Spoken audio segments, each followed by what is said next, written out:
Hi everyone. So today I'm going to go outside of the textbook a little bit to talk about a topic that's kind of interesting and is going to end up being useful going forward.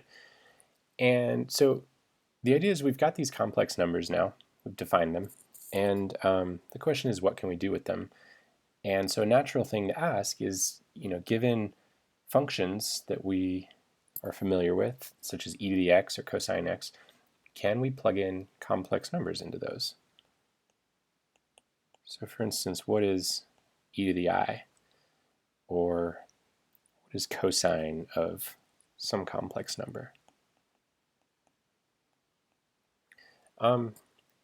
As it stands, this is just not well defined, right? Like, what's the definition of cosine? Well, cosine of an angle is you draw a triangle with that angle, you take opposite over hypotenuse, that's the cosine, right? So that is only defined for real numbers, because real numbers doesn't make sense to have an imaginary angle. So I really don't know what this means. Same with e to the I right now. At the moment, all I know really what to do with complex numbers is I know how to add them, I know how to multiply them, I guess I know how to divide them. I don't know how to plug them into more complicated functions like this. But an idea, actually a really great idea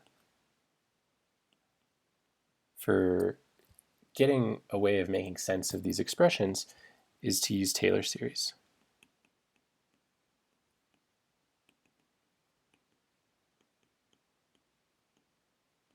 To represent these functions. Now, it may have been a while for some of you, but let me remind you, a Taylor series is essentially an infinite polynomial with higher and higher degree terms. And we can often find such an object to represent some of these common functions. And so recall, I won't go into detail here because it's not too important right now. But the idea behind Taylor series is the following. Let's say I have some function, some calc1 function, so just a function where x is a real number, the output is a real number. So in this class, we'll call these real functions. And let's say that the derivative is always defined. And not only that, but the second derivative, the third, etc. All derivatives of this function are defined everywhere.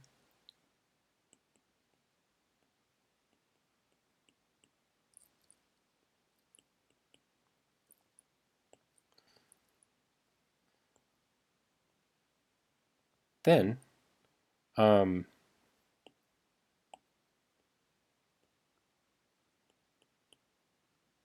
I should say, so under certain assumptions, this definitely doesn't always work, but for nice functions it does.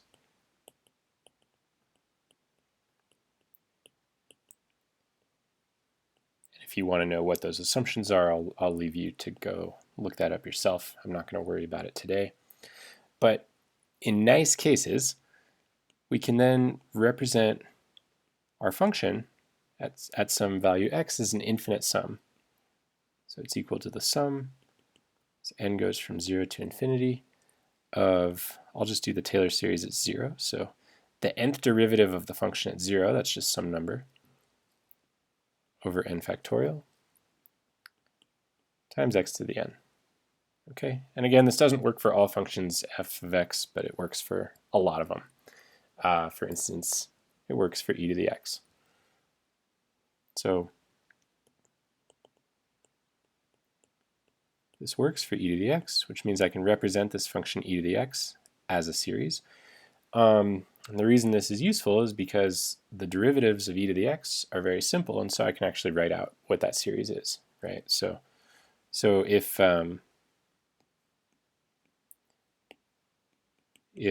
I let my function be e to the x, then of course all the derivatives are the same. The first derivative is e to the x, so the second derivative is e to the x, etc.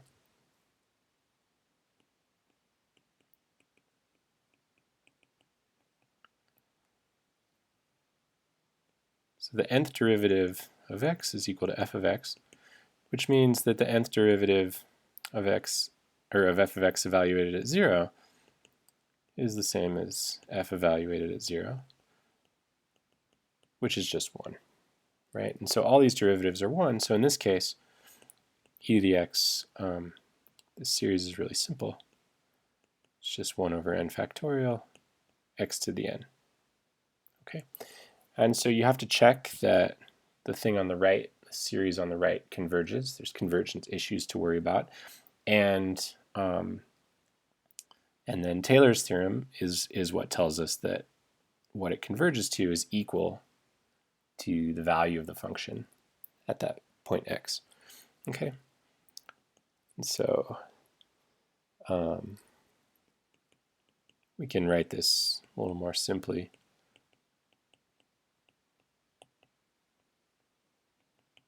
Like that, right? And so what you notice here is, what am I doing to x here to get e to the x? Well, I have to multiply it by itself, because I have to look at x squared, x cubed, etc. And then I have to add all the terms up. So I have to do addition and multiplication. But those are things we know how to do with complex numbers. And so this makes sense for a complex number x.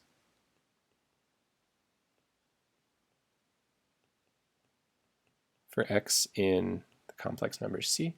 And so, for instance, this gives me a way of defining e to the I. I can just plug I in for x, and I get something that seems reasonable. Okay, so again, I have to check that this infinite series converges, which we're not going to worry about now, but it turns out it does.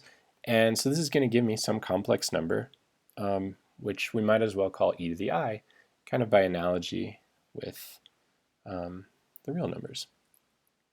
Okay, so let's do a couple other famous Taylor series. So if f of x is cosine x, then if I want to find out its Taylor series, I start calculating derivatives, right?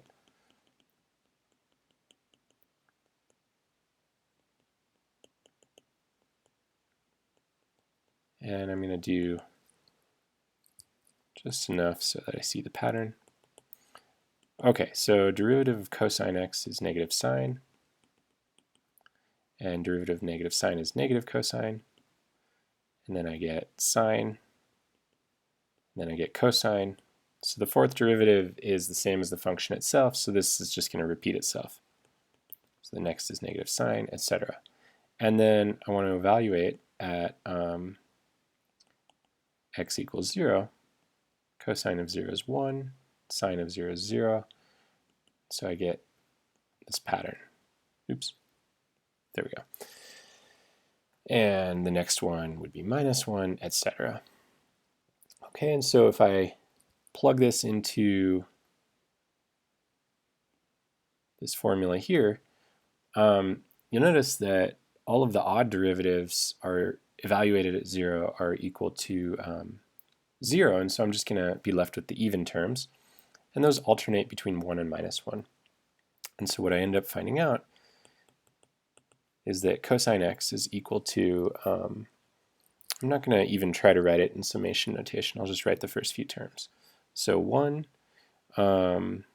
the degree 1 term goes away because its coefficient's 0, and then I have minus 1, so minus, that's the degree 2 term, x squared over 2 factorial, and then a plus 1 in the fourth term, minus 1 in the sixth term, etc.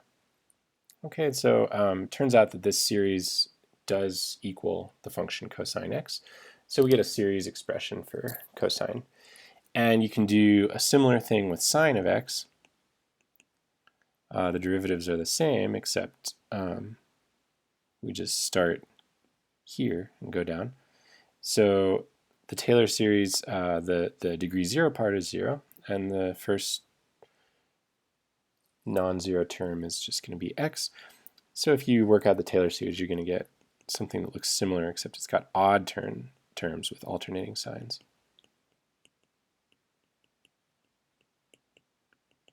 etc. And again, since the thing on the right just involves multiplication and addition, these expressions, I can plug in complex numbers into the expression on the right, and as long as it converges, that's going to make sense, and that's going to allow me to define cosine of x for x a complex number. Okay. Now, really interesting observation happens. So I said I can plug in now complex numbers into here. What if I plug in I times x into this expression? Let's see what happens. So e to the ix. We can use our series expansion, but just plugging in ix everywhere there was an x. So this is 1 plus ix plus ix squared over 2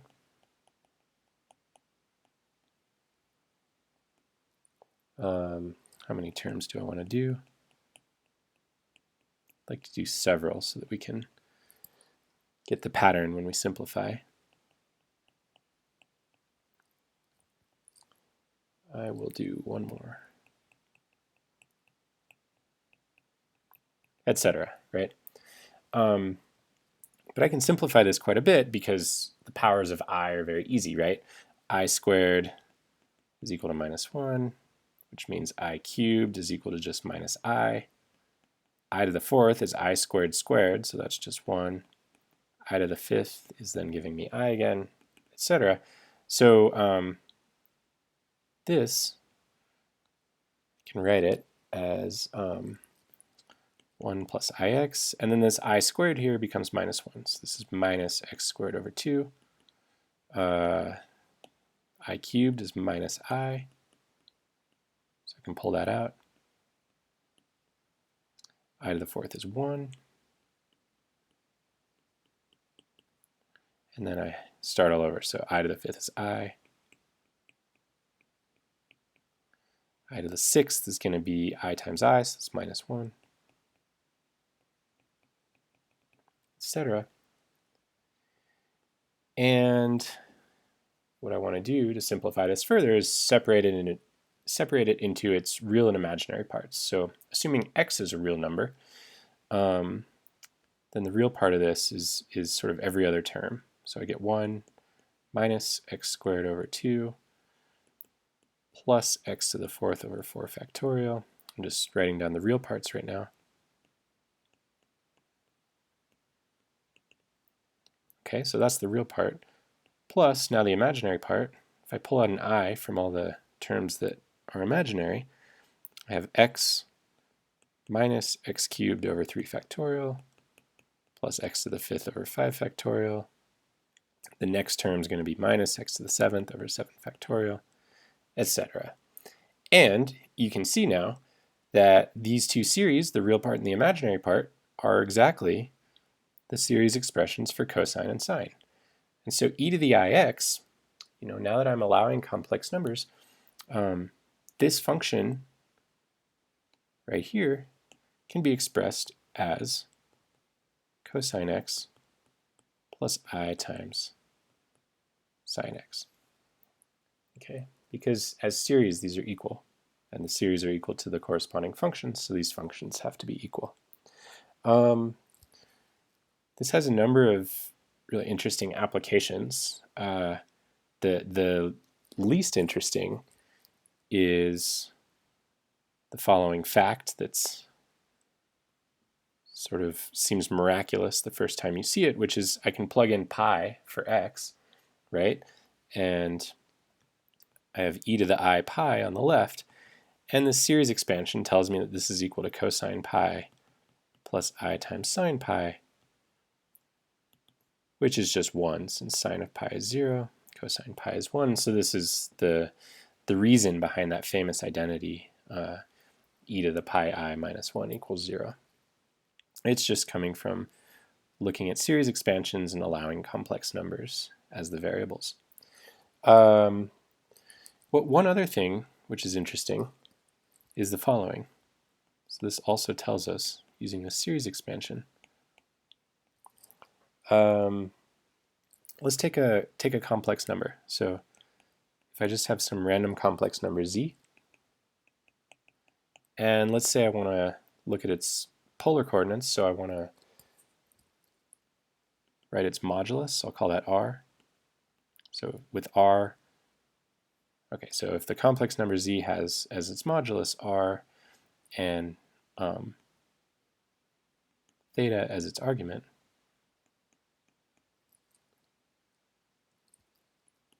then what does that mean? Well, going from polar coordinates r and theta back to the rectangular coordinates x and y, we know that x is equal to r cosine theta, and y is equal to r sine theta. Okay. So we've got r cosine theta plus I r sine theta as just representing z in terms of its polar coordinates. But that looks really familiar. Looks very similar to this, right? That's just this expression multiplied by r and plugging in theta for x. So this is equal to r times cosine theta plus I sine theta. But by this equality, cosine theta plus I sine theta, that's just e to the I theta. And so this is equal to r e to the I theta. And so this is a convenient way of expressing complex numbers. If you have their polar coordinates, rather than converting them into rectangular coordinates, you can write this complex number z in terms of its polar coordinates using the exponential function. So basically, if I have a complex number, which is argument theta and modulus r, then plugging those into this expression, that gives me that complex number. And so to sum up, this is equal to z if r is the modulus and theta is the argument. And that's the reason that the book is using that expression. So I just wanted to kind of explain where that was coming from for those of you reading the book and thinking it was kind of random. It turns out that it's actually true if you define the exponential function with complex values using the Taylor series like we did. So I've skipped over a lot of things here, mostly convergence issues, because these are infinite series, so you have to check that they converge. And, I avoided talking about what assumptions are actually needed for this to hold. But it turns out they do hold for the exponential function as well as cosine and sine. And so now we know how to plug in complex numbers into those functions.